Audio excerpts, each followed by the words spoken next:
وہاں پر جیسے ہی آپ وہاں داخل ہوں گے، اس علاقے کی طرف آپ جائیں گے تو آپ کو پہاڑ اور جبل اور یہ ایسی وادیاں وہاں نظر آئیں گی کہ وہاں پر ایسے نہیں کہ بالکل ریگستان ہو، نہیں، پہاڑ نظر آئیں گے آپ کو.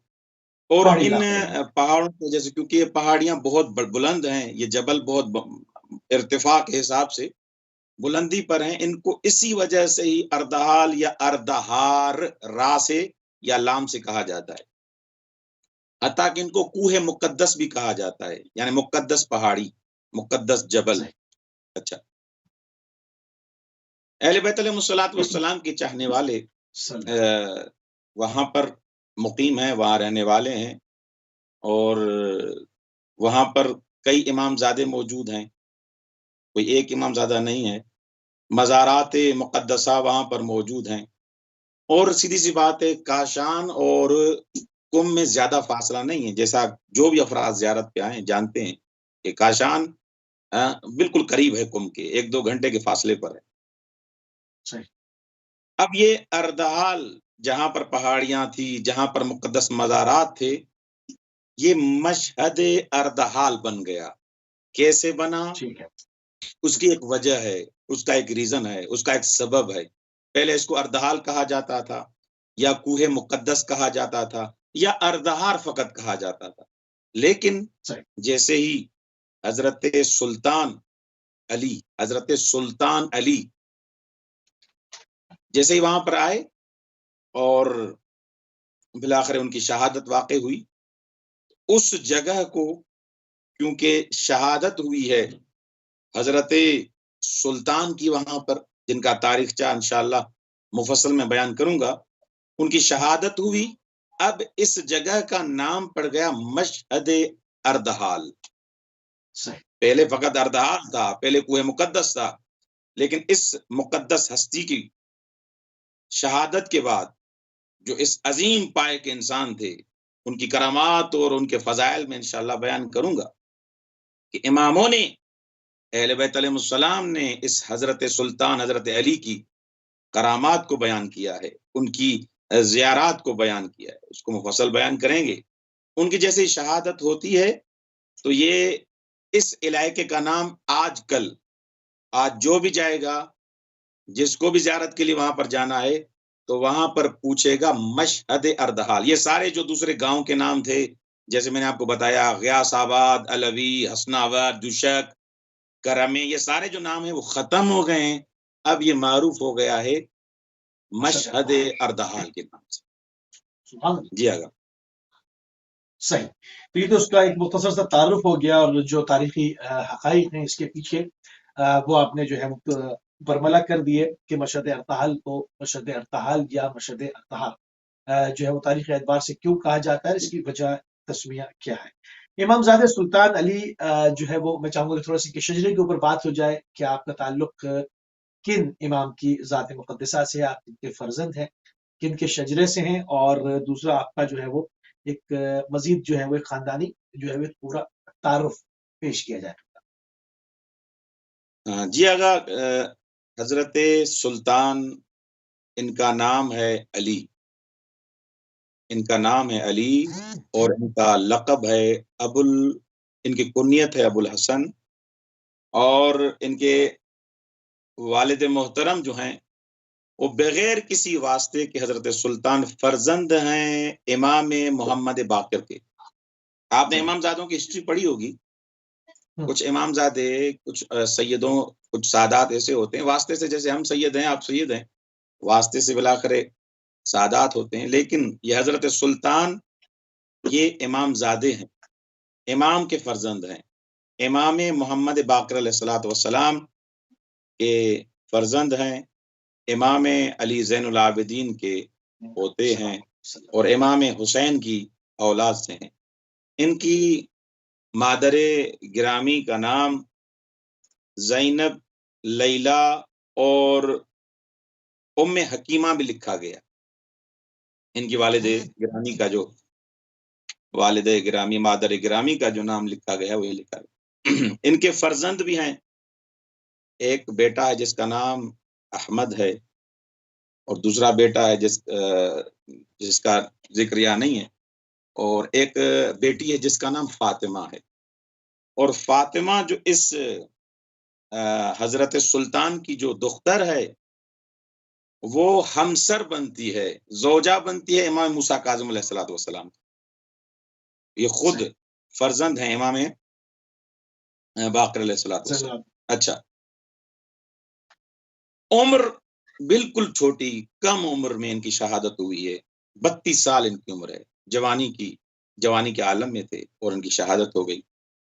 اچھا، تعارف اگر میں کروانا چاہوں تو یہ کون تھے، یہ فقط 2 لفظ ہی کافی ہیں ان کے تعارف کے لیے، کہ حضرت سلطان یعنی حضرت علی جو فرزند ہیں امام باقر کے، یہ نائب خاص تھے امام باقر علیہ السلام کے، نائب خاص تھے، یعنی ایسے نہیں آئے ہوئے تھے اس علاقے میں، بلکہ نیابتاً آئے ہوئے تھے اس علاقے میں، مولا نے خود بھیجا تھا امام باقر علیہ السلام۔ اچھا، امام باقر کی جیسے شہادت ہوئی، امام جعفر صادق علیہ السلام کے نائب بنے۔ کیسے بنے بتاتا ہوں میں، اس کی وضاحت کرتا ہوں کہ نائب کیسے بنے، کیسے یہاں پر مدینے سے یہاں آنا ہوا، یہ بالکل اس کی وضاحت کرتے ہیں۔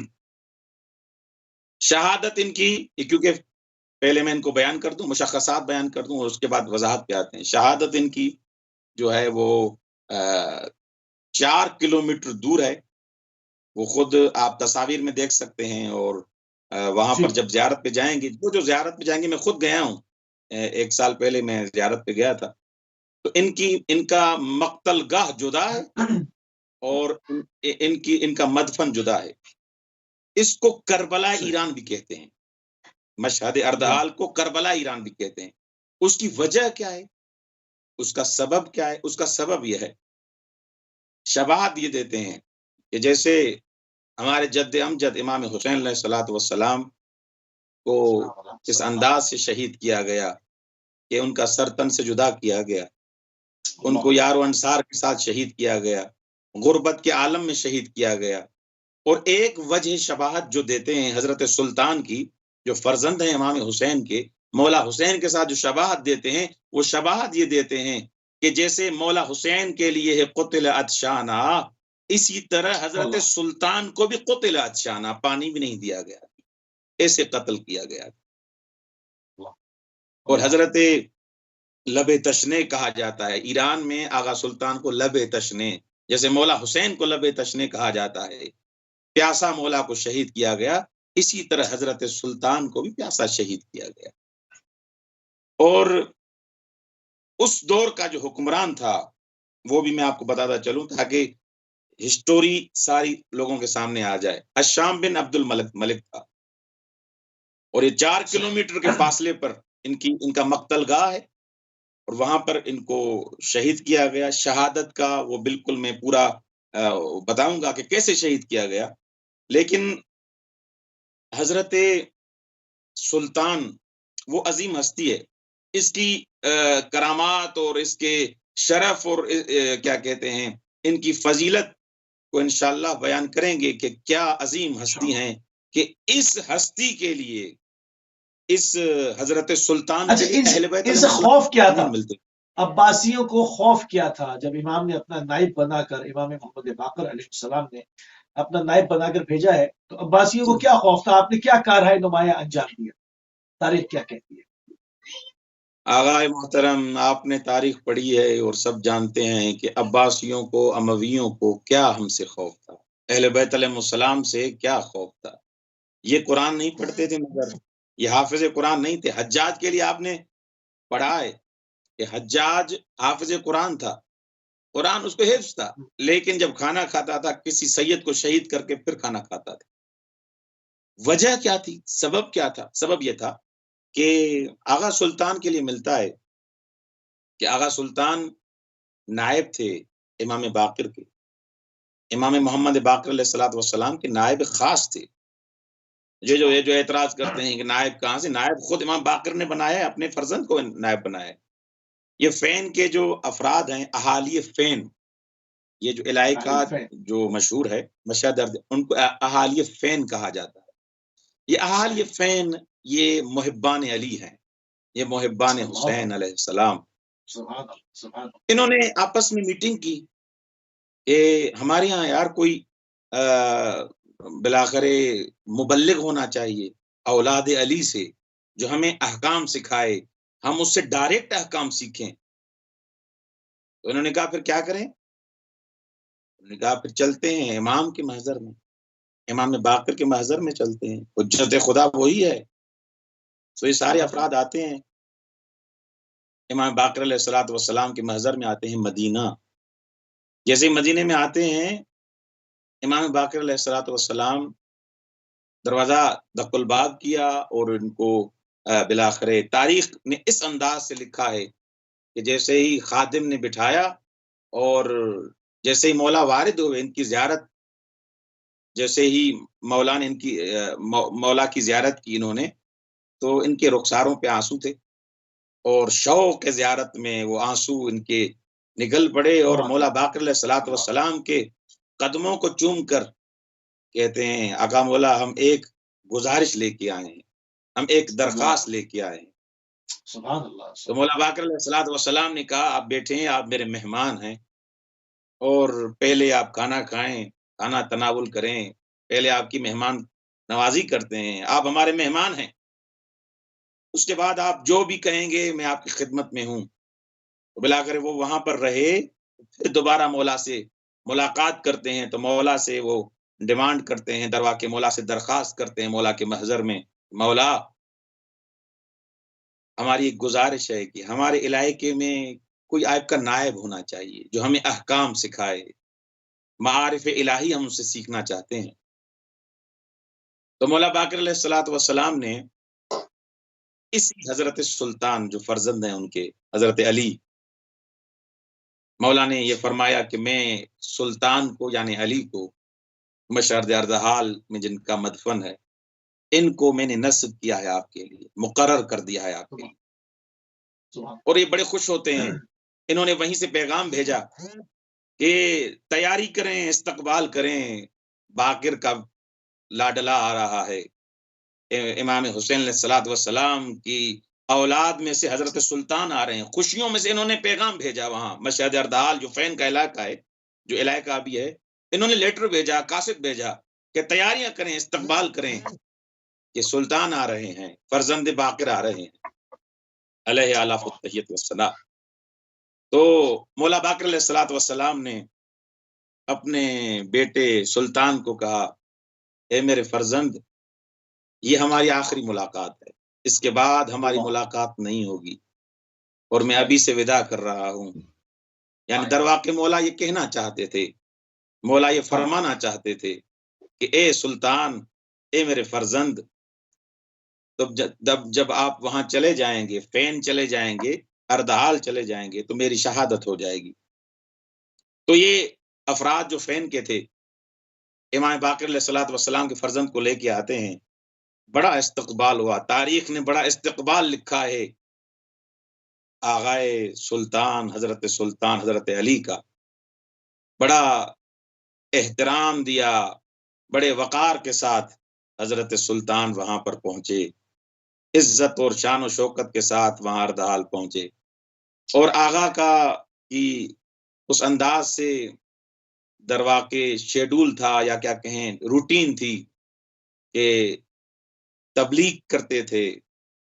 اور آپ نے جو سوال کیا کہ ان کو بلاخر تکلیف کیا تھی اولاد علی سے، اولاد علی کو کوئی مال و دولت تو نہیں چاہیے تھا، اولاد علی کو کوئی شان و شوکت تو نہیں چاہیے تھا، وہ خداوند متعال نے ان کو عطا کیا ہے۔ یہ سادات ہونا، سید ہونا شرف ہے، کوئی ان سے چھین نہیں سکتا۔ آپ قتل کر دیں، زہر دے دیں، زندان میں ڈال دیں، بھوکا رکھیں، ان کو پانی دے دیں، آپ بنگلوں میں رکھیں، بڑے محلوں میں رکھیں، لیکن سید سید رہے گا۔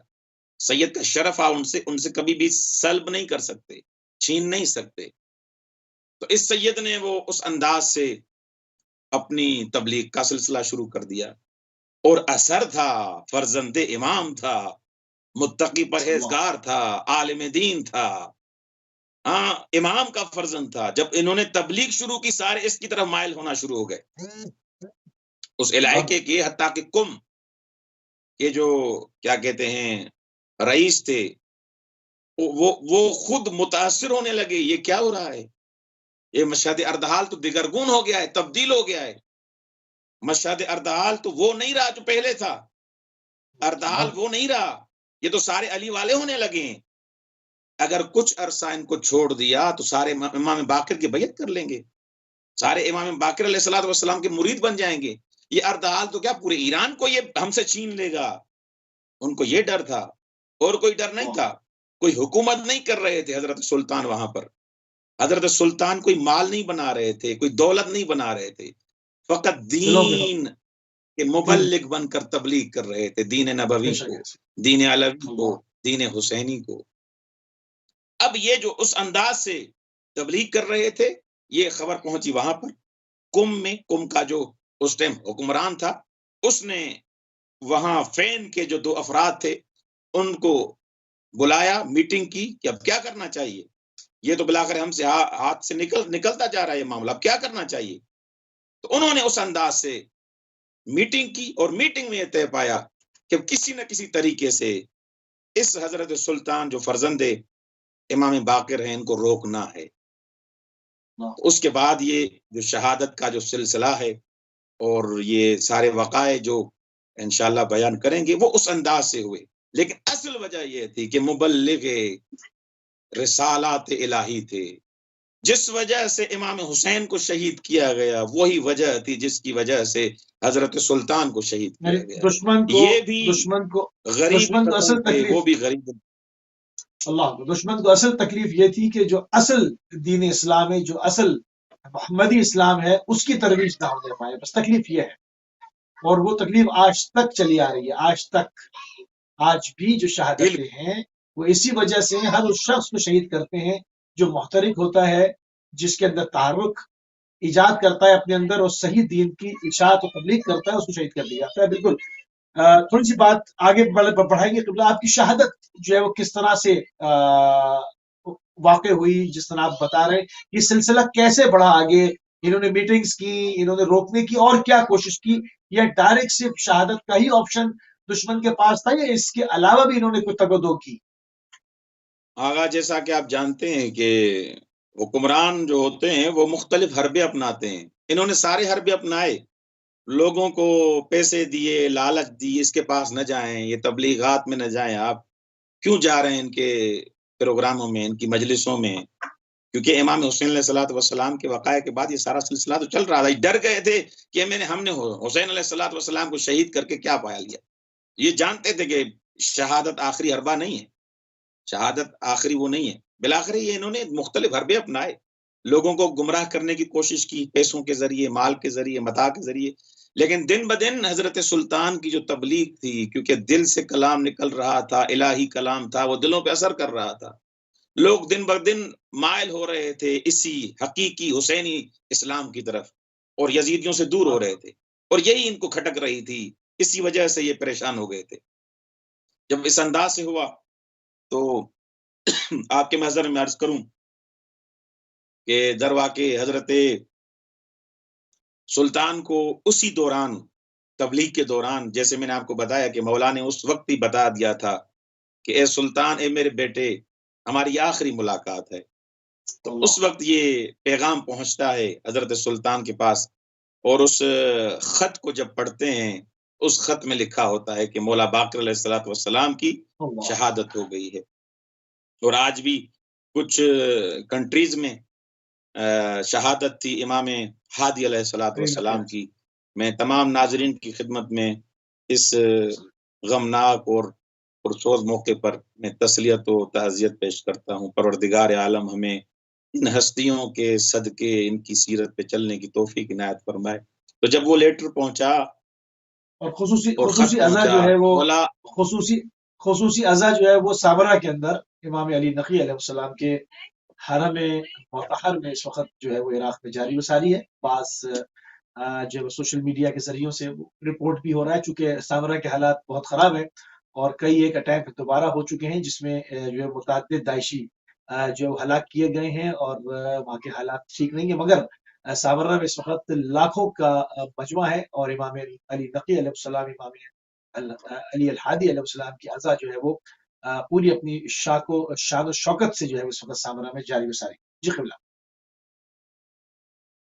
جی اگا بالکل.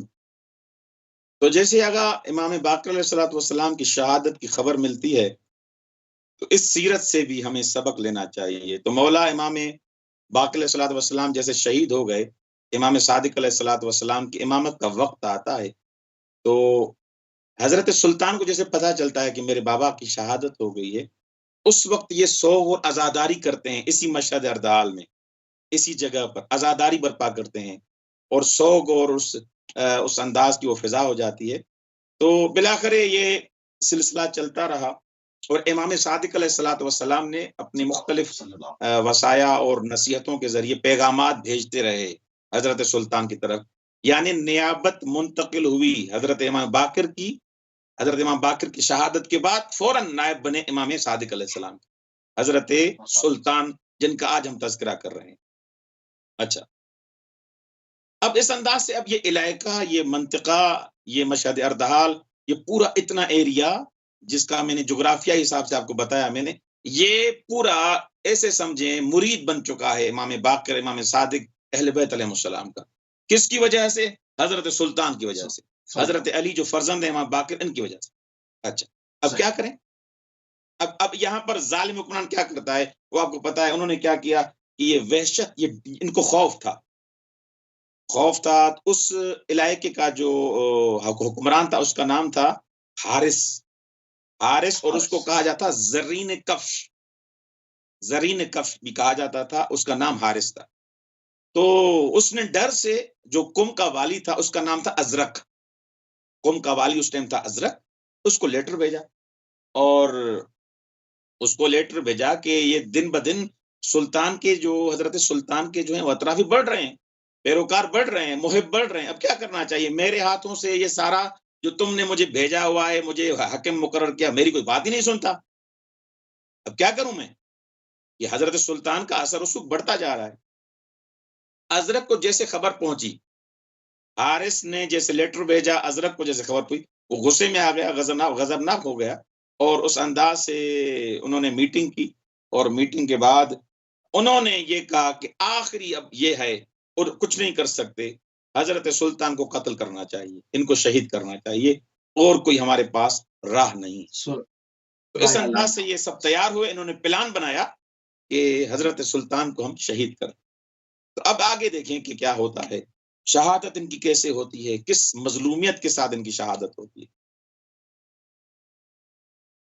حضرت سلطان اپنے کچھ یار و انصار کے ساتھ نماز انہوں نے پڑھی. کچھ افراد کو حضرت سلطان نے اپنے خیمے میں بلایا.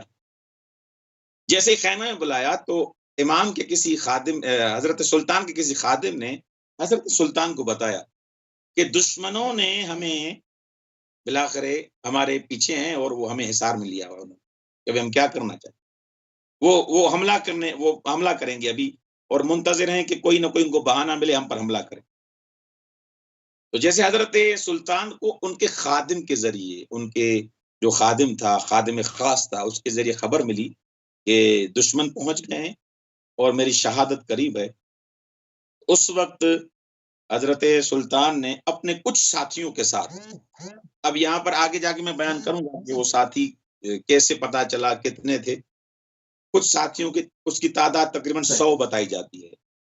کچھ ساتھیوں کے ساتھ وہاں پر جیسے ہی حضرت سلطان کو پتا چلتا ہے کہ یہ مجھے شہید کرنے آئے ہیں، حضرت سلطان ان کے ساتھ وہ دوسرے کیا کہتے ہیں پہاڑیوں کی طرف انہوں نے رخ کیا.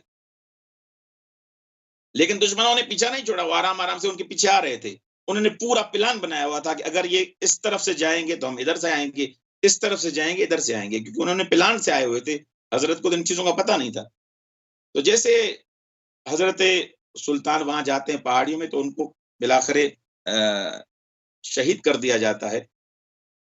لیکن اس نے ازرق نے یہ کہا ہوا تھا ان ملعونوں کو کہ آپ ان کا جو سر مبارک ہے وہ میری طرف بھیج دینا.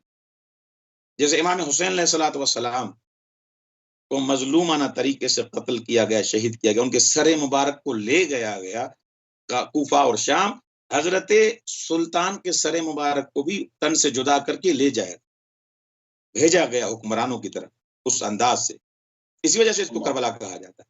اچھا آگے دیکھیں، اب محبان علی، کیونکہ وہ نماز پڑھ کے جا چکے تھے، ہر کوئی جا چکا تھا، ہر کوئی اپنے گھروں میں چلا گیا تھا، کہ بعد میں انہوں نے مکاری سے، ہیلے فریب سے حضرت سلطان کو شہید کیا۔ اب جیسے ہی ان کو پتا چلا، شیعیان علی کو، محبان علی ابن ابی طالب کو پتا چلا، اہالی فین، اہالی فین جو تھے ان کو جیسے ہی پتا چلا کہ ہمارے رہبر، ہمارے آقا حضرت سلطان کو شہید کر دیا گیا، تو وہاں پر پہنچتے ہیں جہاں پر قتل گاہ ہے، وہ تقریباً 4 کلومیٹر دور ہے، میں نے آپ کو پہلے بتایا 4 کلومیٹر دور ہے، 4 کلومیٹر دور وہ پہنچتے ہیں، حضرت سلطان کے پیکر مطہر کو لیتے ہیں، اور وہاں پر ایک نہر ہے، ایک دریا ٹائپ ہے، کوئی اس انداز سے نہر ہے، وہاں اس کے پیکر کو وہاں پر غسل دیتے ہیں۔ اس نہر کا نام ہے نہر شہزادہ حسین، نہر شہزادہ حسین، وہاں پر اس کو غسل دیتے ہیں، اور اس غسل کے بعد جو ہے حضرت سلطان نے، شہید نے اپنی زندگی میں وصیت کی تھی کہ مجھے کہاں دفن کرنا ہے، زندگی میں انہوں نے وصیت کر دی تھی کہ مجھے دفن کہاں کرنا ہے، کیونکہ وہاں جہاں پر شہید ہوئے ہیں تو وہاں پر اس انداز سے ان کو ان کا مذہب بنا دیتے، لیکن حضرت سلطان نے اس انداز سے وصیت کی ہوئی تھی کہ مجھے اس انداز سے اس جگہ جہاں پر ابھی ان کا مدفن ہے وہاں پر مجھے آپ کو کیا کرنا ہے، دفن کرنا ہے۔ تو حضرت سلطان کو انہوں نے اس انداز سے غسل دیا اور اس جگہ لے گئے جہاں پر حضرت سلطان کو دفن کرنا تھا، لیکن ان جو یہ افراد موجود تھے، یہ جو افراد موجود تھے جو آئے ہوئے تھے، انہوں نے دفن کرنے کے بعد ان کے ہاتھوں میں ڈنڈے تھے، کیونکہ بلاخر ان کو جیسے پتا چلا تھا کہ حضرت سلطان کو شہید کر دیا گیا تھا، ان کے ہاتھوں میں ڈنڈے تھے۔ اچھا، یہ ڈنڈے تھے جن کو آپ کہیں کہ ڈنڈے بھی تھے، کچھ ابزار بھی تھے، جنگی آلات و ابزار بھی جیسے کہیں ان کے پاس تھے، تاکہ بلاخر مقابلہ کرنا تھا دشمن کے ساتھ۔ تو یہ وہاں پر گئے ہیں اور مولا حضرت سلطان کا انہوں نے بدلہ لیا ہے، ان ملعونوں کو جیسے دفن کرنے کے بعد ان کو فنار کیا ہے، ان کو قتل کیا ہے۔ اور آپ کو میں ایک عظیم بات بتانے والا ہوں کہ انہوں نے کتنا، ابھی تک وہ وعدہ وفائی کرتے ہیں، ابھی تک، آج تک وہ وعدہ وفائی، انہوں نے ایک وعدہ کیا، جو فوٹیج میں ہاتھوں میں ڈنڈیاں نظر آ رہی ہیں، یہ اسی کی روایت چلی آ رہی ہے، یعنی بالکل یہ فوٹیج میں آپ جیسے دیکھ رہے ہیں یہ اسی کی روایت ہے۔ یہ ڈنڈے، یعنی شاید وہ ناظرین سمجھ رہے ہوں گے یہ ڈنڈے، اس کا فلسفہ کیا ہے؟ اس کا فلسفہ یہ ہے کہ جیسے ان کو پتا چلا تھا کہ حضرت سلطان شہید ہو گئے ہیں تو ان کے ہاتھوں میں ڈنڈے، جیسے مثلا آپ کو اور ہمیں پتا چلے کہ کسی لیڈر کو مثلا مارا گیا ہے تو ہم کوئی نہ کوئی ہتھیار لے کے پیچھے پڑیں گے دشمنوں کو مارنے کے لیے، تو انہوں نے ویسے اس انداز میں کیا تھا کہ ہاتھوں میں ڈنڈے لے کے ان دشمنوں کے پیچھے آئے گئے تھے، لیکن حضرت کی شہادت ہو چکی تھی، لیکن حضرت کو جہاں پر انہوں نے غسل دیا تھا وہاں پر انہوں نے وعدہ کیا تھا، اے فرزند حسین، اے فرزند باقر، ہم نہیں پہنچ پائے، ہم آپ کو بچا نہیں سکے، آپ شہید ہو گئے، لیکن وعدہ کرتے ہیں، ہم وعدہ کرتے ہیں، ہم وعدہ کرتے ہیں آپ کے یوم شہادت جو یہاں کے تقریباً 27 جمادی الثانی بنتی ہے، 87 جمادی الثانی اور 22 ایرانیوں کا ایک مہینہ ہے 22، اور ایک فصل ہے 22، اس کے ابتدائی دوسرے جمعے کو یہ شہادت مناتے ہیں، اور اس میں یہ کیا کرتے ہیں کہ ڈنڈے لے کے اسی حالت میں کہ ہمارے آقا کو، ہمارے رہبر کو شہید کر دیا گیا تھا، آتے ہیں خود مرکز مطہر حضرت سلطان کی طرف آتے ہیں، اور وہاں سے قالین لیتے ہیں، جس قالین پہ انہوں نے اٹھایا تھا اس قالین کا ایک درواقع شاعر کی طرح اس کو اٹھا کے آتے ہیں، اسی کو وہیں اس نہر لے کے جاتے ہیں، اتنا 4 کلومیٹر کا فاصلہ طے کرتے ہیں، زن و مرد بچے آتے ہیں، روتے ہوئے آتے ہیں، اور اس قالین کو لے کے آتے ہیں، ڈنڈے ہاتھ میں ہوتے ہیں کہ اے کاش ہم ہوتے آپ کا دفاع کرتے، جیسے ہم کربلا کے لیے کہتے ہیں یا لیتنا کنا معکم فافوز فوزا عظیما، یہ بھی یا حسین کے نعرے لگاتے ہیں اور فریادیں بلند کر کے دروا کے وہاں جاتے ہیں اور دوبارہ اس قالین کو دھوتے ہیں، قالین کو غسل دیتے ہیں اور اسی دن پھر واپس آ جاتے ہیں۔ یہ اسی دن کی انہوں نے وعدہ کیا تھا کہ جب بھی یہ دن آئے گا، انہوں نے آپس میں وعدہ کیا، تعہد کیا کہ ہم اس جگہ آئیں گے انہی علامات کے ساتھ، جن علامات کے ساتھ ہم آئے ہیں، ہماری نسلیں جب تک تا قیام قیامت یہ دنیا قائم ہے، اے سلطان تمہارے ساتھ وعدہ کرتے ہیں اسی حالت میں ہم آئیں گے اور اسی حالت میں ہم واپس جائیں گے۔ اب یہ سنت بن چکی ہے وہاں پر، اس انداز سے یہ ان کا طریقہ کار بن چکے۔ اب وہاں پر یہ ایسے ہی ہوتا ہے، یہ جھنڈے جو آپ کو نظر آ رہے ہیں یہ اس انداز سے ہیں، یہ محبت کا ایک درواقع شعار ہے وہاں پر۔ صحیح صحیح۔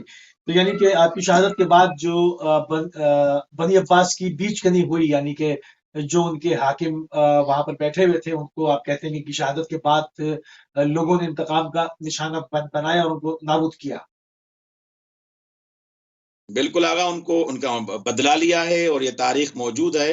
وہ جو ارزق تھا اور وہ جو حارث تھا، ان کو انہوں نے قتل کیا ہے اور ان ڈنڈوں سے قتل کیا ہے ان کو، کہ آپ نے، کیونکہ بلاخر انہوں نے فریب سے حضرت کو شہید کیا تھا اور یہ سارے گھر چلے گئے تھے اور ان کے غیاب میں جیسے نماز ختم ہوئی، حضرت کے پاس فقط 100 آدمی موجود تھے، ٹوٹل 100 آدمی موجود تھے اور ان کی پوری فورس تھی، حکومت کی پوری فوج تھی جو مختلف پہاڑیوں سے جبلوں سے بلاخر ان پر حملہ آور ہوئی اور حضرت کو شہید کر دیا گیا۔ اگر سب موجود ہوتے تو ان کے کیا مجال کہ حضرت کو شہید کر۔ بالکل ٹھیک ہے، بالکل ٹھیک ہے۔ اچھا، آپ کی زیارت کی فضیلت کیا درج ہوئی ہے کتب کے اندر، کیا کچھ لکھا گیا ہے؟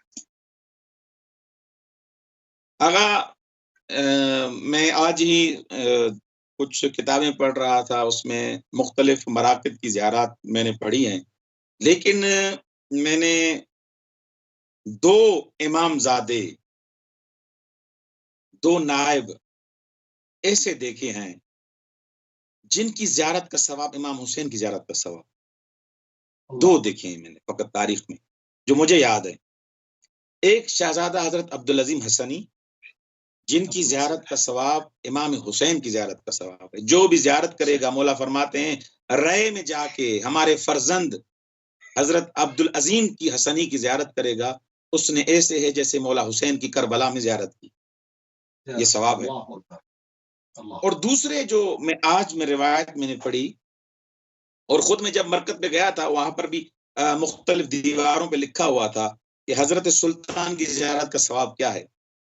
تو حضرت سلطان کی زیارت کے لیے امام جعفر صادق علیہ السلام فرماتے ہیں کہ میرے بھائی، کیونکہ امام صادق کے بھائی ہیں، امام باقر کے فرزند ہیں، تو امام صادق علیہ السلام فرماتے ہیں کہ جو میرے بھائی یعنی حضرت علی بن باقر علیہ السلام کی اردحال میں زیارت کرے گا، وہ ایسے ہے جیسے اس نے امام حسین کی کربلا میں زیارت کی۔ السلام کا فرمان موجود ہے۔ اور امام رضا علیہ السلام فرماتے ہیں نعم الموضع الاردحال، نعم الموضع الاردحال۔ امام رضا علیہ السلام جو بعد میں آتے ہیں، ان کے بلاخر امام باقر علیہ السلام کے پوتوں میں شمار ہوتے ہیں، مولا فرماتے ہیں نعم الموضع الاردحال ولازم تمسک به۔ مولا فرماتے ہیں اچھا مکان اردحال ہے، آپ پر لازم ہے کہ اس کے ساتھ جڑے رہیں، تمسک کریں اردحال کے ساتھ۔ درواقع مولا بتانا چاہتے ہیں کہ جو زیارت کرے گا مشہد اردحال میں جا کر ہمارے جد امجد حضرت سلطان کی، فرزند علی، فرزند امام باقر علیہ السلام کی، وہ درواقع اس نے امام حسین کی زیارت کی اور وہ ہم سے جڑا ہوا ہے۔ آیت اللہ جوادی عاملی اس بارے میں فرماتے ہیں کہ ہم ان کی زیارت کیوں کرتے ہیں؟ لوگ پوچھتے ہیں آپ ان کی زیارت کرتے ہیں، ان مراکز پہ جاتے ہیں، مقبروں میں جاتے ہیں، کیوں جاتے ہیں؟ ایک تو ثواب ہے، ایک تو ثواب ہے۔ اہل بیت علیہ السلام نے بیان کیا ہے کہ جو ان کی زیارت کرے گا وہ اس نے امام حسین کی زیارت کی، اور جس نے امام حسین کی زیارت کی اس کا ثواب ملائکہ بھی شمار نہیں کر سکتے۔ اس نظریے سے دیکھیں تو آیت اللہ جوادی عملی فرماتے ہیں ہم ان کی زیارت اس لیے کرتے ہیں، ایک تو روایات موجود ہیں اور دوسرا سبب یہ ہے کہ انہوں نے ہمیں انسان بنایا ہے. اللہ آقا کے لفظ ہیں اللہ انہا مارا آدم کردن، انہوں نے ہمیں انسان بنایا ہے، انسانیت کے طور و طریقے ہمیں بتائے ہیں. تو سکھایا یہ ان کا حق سویلائز ولایت ہے ہم پر، ان کا حق بالکل ولایت ہے صحیح ہم پر. یہ ہمارے ولی ہیں، ہمارے رہبر ہیں، ہمارے لیڈر ہیں. ہمیں زندگی کے اصول انہوں نے ہمیں بتائے ہیں. اور آیت اللہ جعفر سبحانی اس کے بارے میں فرماتے ہیں، وہ فرماتے ہیں کہ ہم ان مراکز کی زیارت کیوں کرتے ہیں. جناب معصوم حکم حضرت سلطان مشہد اردحال یا دوسرے بزرگان ان کی زیارت کیوں کرتے ہیں؟ ایک تو یہ انہوں نے ہمیں انسان بنایا، ایک تو یہ کہ روایات میں اتنا بڑا ثواب ہے، اور دوسرا یہ کہ قرآن کی ہم پیروی کر رہے ہیں. قل لا اسألکم علیہ اجرا الا المودۃ فی القربى. مودۃ فی القربى. ان سبحان کی اللہ. زیارت مودت فی القربى کا مصداق ہے. مصداق بے اور شک جو ایسے. انسان اللہ ان کی قبور کو بناتا ہے، تعمیر کرتا ہے، یہ وہابی یہ دن بدن یہ نئے نئے شبہے ڈالتے ہیں کہ آپ قبروں کو کیوں بنا رہے ہیں، یہ کیوں کر رہے ہیں، وہ کیوں کر رہے ہیں. ارے بھائی کم از کم انسانوں والے اصول ان پر تو عمل کرو. انسانی اصولوں میں سے ایک اصول یہ ہے کہ جو احسان کرتا ہے اس کے ساتھ احسان کرو. انہوں نے ہمیں احسان. انسان بنایا، انہوں نے ہمیں زندگی کرنا سکھائی، انہوں نے ہمیں ماں بہن کی تمیز دی، انہوں نے ہمیں باپ کا احترام سکھایا، انہوں نے ہمیں خدا کی معرفت عطا کی. اب ان کی قبروں کو تعمیر کر کے ہم انسانیت کے اصولوں پر پیروی کر رہے ہیں. دوسری چیزوں کو چھوڑو، روایات کو چھوڑو، ان پر عمل نہ کرو، لیکن انسان کو کم از کم بنو، انسانیت کے اصولوں پر عمل کرو کہ انہوں نے تمہیں سبحان انسان اللہ. بنایا ہے. بے شک ایسے ہے، بے شک ایسے. قبلہ آپ کے جو کرامات ہیں، چونکہ یقیناً آپ اتنے صاحب کرامت ہیں، تو ان کے کیا کرامات ان سے منسوب ہے اور کیا معجزات ان سے منسوب ہیں. تھوڑا سا ہمارے پاس وقت ہے، 6-7 منٹ، تو ہم چاہتے ہیں کہ اس کے اوپر بھی گفتگو ہو جائے.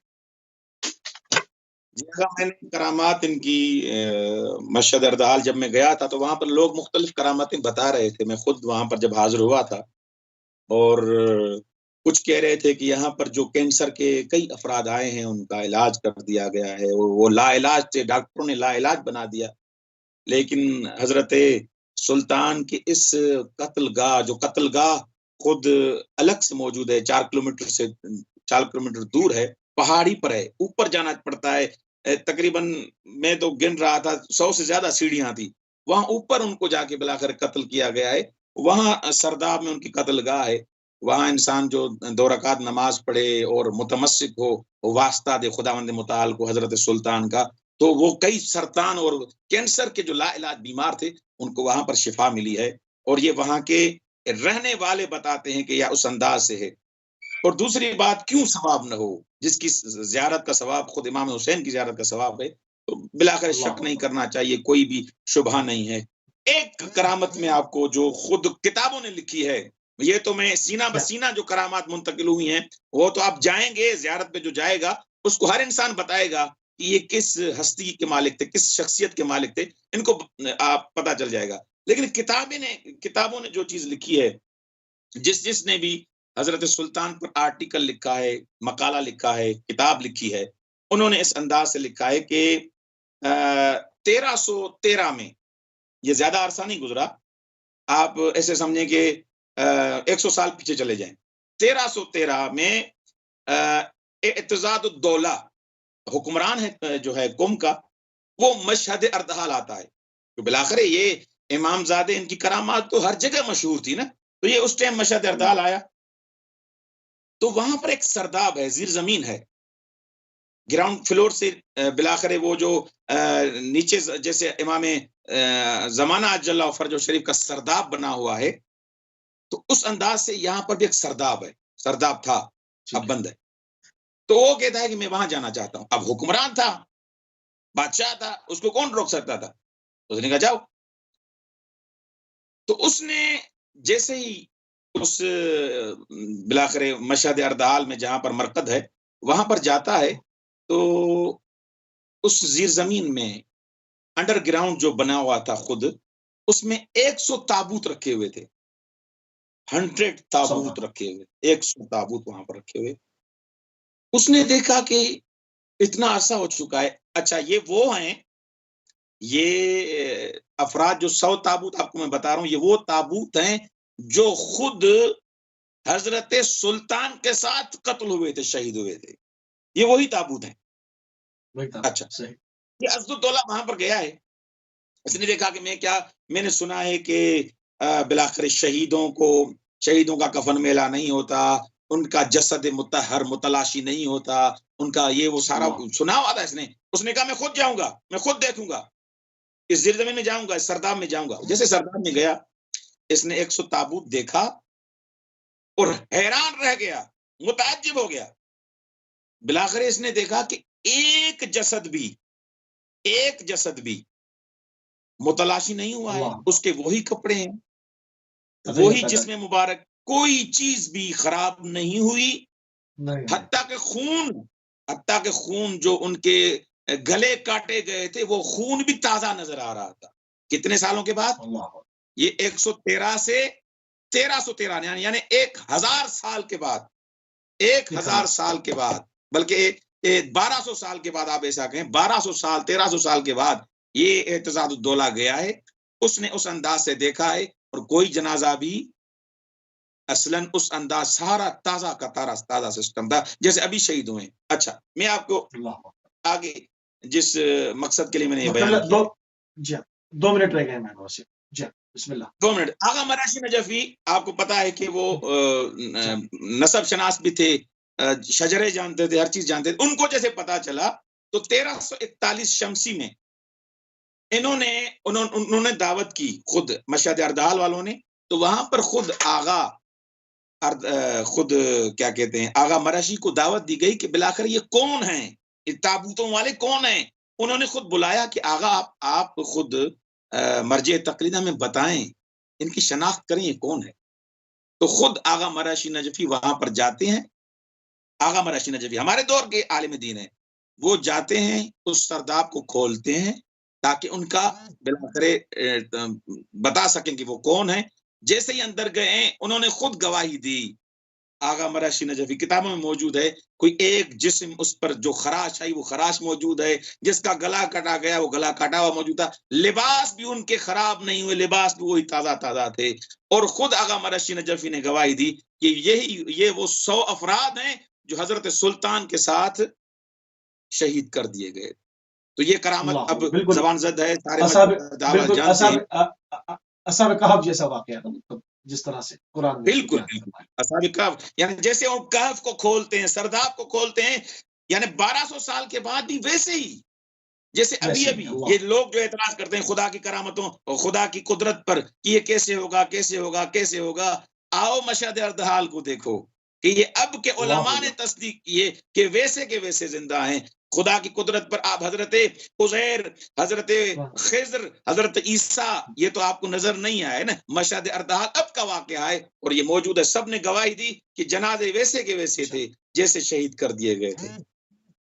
سبحان اللہ، سبحان اللہ. بہت ہی مشکور ہیں، نہایت ممنون ہیں آغا سید احمد تقوی صاحب آپ کے، کہ آپ نے ایک بہت ہی تاریخی حوالے کی طرف ہماری توجہات کو مبذول فرمایا. اور انشاءاللہ ہر ہفتے جو ہے اس پروگرام میں ایک نیا جو ہے ایک گمشدہ باب کو کھولا جائے گا، جو کہ مقامی لوگ تو جانتے ہیں، مگر پوری دنیا سے جو زائرین ایران کا رخ کرتے ہیں وہ ان زیارت گاہوں پر اپنے وقت کی قلت کے سبب جو ہے وہ حاضری نہیں دے پاتے. تو ان کو، اور جو سارے ڈاکومنٹیشن ہے، جو تمام چیزیں ہیں وہ فارسی اور عربک میں ہے. تو ہم پوری کوشش کر رہے ہیں کہ اس کا ترجمہ کر کے ان تمام چیزوں کو جو اپنے اس مقدس پلیٹ فارم کے ذریعے سے اردو میں آپ کی اپنی زبان میں ان تصاویر کے ساتھ اور تاریخی حقائق کے ساتھ آپ کے سامنے پیش کیا جائے کہ اہل بیت علیہ السلام پہ جو ہے وہ کتنی جنریشنز تک جو ہے وہ کس طرح سے سختیاں رہیں دین کو پھیلانے کی بابت. دشمنوں کی کن کن جو ہے وہ سختیوں کو جھیلا، کہاں پر شہادتیں ہوئیں، کس دیار غیر میں، کن عالموں میں جو ہے وہ شہید کیے گئے. ان تمام چیزوں کو ایک ایک کر کے جو ہے وہ آپ کے سامنے لایا جائے. ہمارے پروگرام کا ٹائم ناظرین جو ہے وہ تمام ہوا. ہماری اور آپ کی اگلی ملاقات انشاءاللہ کل یو کے ٹائم سے 4 بجے ہوگی. اجازت.